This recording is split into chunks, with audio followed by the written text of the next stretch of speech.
Praise the Lord. Mo wá láti gbàdúrà fún ẹni.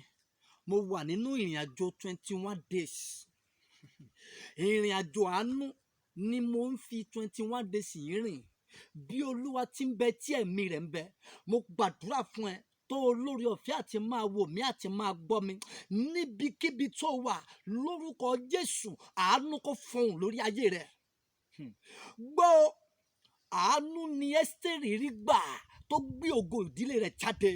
Dáfídì wà nínú igbó ní ìṣẹ́jú kan ó dẹ̀ gba ìpè, àánú fọhùn lórí ayé rẹ̀. Jósẹ́fù wà nínú túbú ní ìṣẹ́jú kan, àánú wá rí. Mo gbàdúrà níbi táyé gbé ọ pamọ́ sí, níbi tá a dì ọ́ sí tògótògó, níbi tá a gbé ọ pamọ́ sí lónìí lórúkọ Jésù, àánú kó gbé ọ já gbangba. Linde baka sata yinda yaka basata. Gbọ́ mi dáadáa, ta lẹni tó ń fi ohùn bá ọjà? Ta lẹni tó ń fi ọ̀rọ̀ bá ọjà? Ǹjẹ́ a ti kọ̀wé rẹ̀ wípé ní àtèkọ́ṣe ni ọ̀rọ̀ wà pẹ̀lú Ọlọ́run, Ọlọ́run sì ni ọ̀rọ̀ náà. Ǹjẹ́ mo sọ̀rọ̀ sínú ayé rẹ? Gbogbo ẹ̀dá alààyè tó ń fi ohùn bá ọjà lórúkọ Jésù, ó yá kó bẹ̀rẹ̀ sí ní kọ ẹ̀jẹ̀. Gbogbo ẹnikẹ́ni tó ń fi ògèdè bá ọjà lórúkọ Jésù, ó yá ọ̀run bá ọjà. Ta lẹni tó lóun máa pa ọ́ lórúkọ Jésù? Bíbélì sọ wípé ó ní kú ikú kan bí kò ṣe yíyẹ. Gbogbo ẹnikẹ́ni tó lóun máa pa ọ́ lórúkọ Jésù kó gba ikú rẹ kú. Mo wá láti sọ fún ẹni nínú ọdún yìí, lábẹ́ bó ti wù kó rí, lórúkọ Olúwa mo wí, o máa rí ògo rẹ lò. Mo ní ògo àbáwáyé rẹ, èyí táyé ń gbá kiri bíi bọ́ọ̀lù àfẹsẹ̀gbá. Lónìí lórúkọ Jésù, ògo àbáwáyé rẹ ó yá kó fọhùn. Arákùnrin yìí sàmì dáadáa, arábìnrin yìí sàmì dáadáa. Mo ní mo kéde sínú ayé rẹ nítorí pé bíbí la bí ẹ, ó dídẹ kó bí tẹ̀ náà. Gbogbo ẹnikẹ́ni tó ń fi ọjọ́ ayé rẹ ṣòfò, gbogbo ẹnikẹ́ni tó ń da ìrìn àjò ayé rẹ nù, bí Olúwa ti ń bẹ tí ẹ̀mí rẹ ń bẹ, mo fi májẹ̀mú ìpè lórúkọ Jésù, ó yá irú ẹ̀dá bẹ́ẹ̀, ó yá kó gba ìdájọ́ ikú. Gbọ́, mo fẹ́ fún ẹ ní àṣírí kan. Orí ọ̀pẹ, mo wà láàrin ọ̀pẹ. Kò sí ohun tí kò wúlò lára ọ̀pẹ.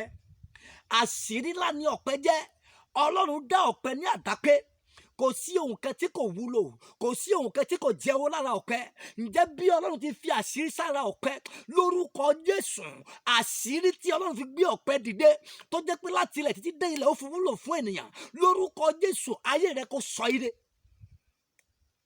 Wo, mo sọ fún ẹ wípé nínú ọdún yìí o máa rí ọwọ́ mú.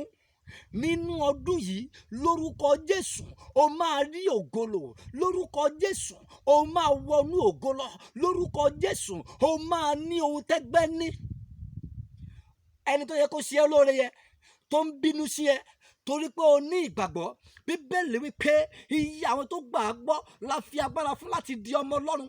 Lórúkọ Jésù, àwọn olóore tó yẹ kó ràn án lọ́wọ́, ó yá ọ̀run gbé wọn dìde fún ẹ. Mo fẹ́ kó o pariwo hallelujah níbi tó wà.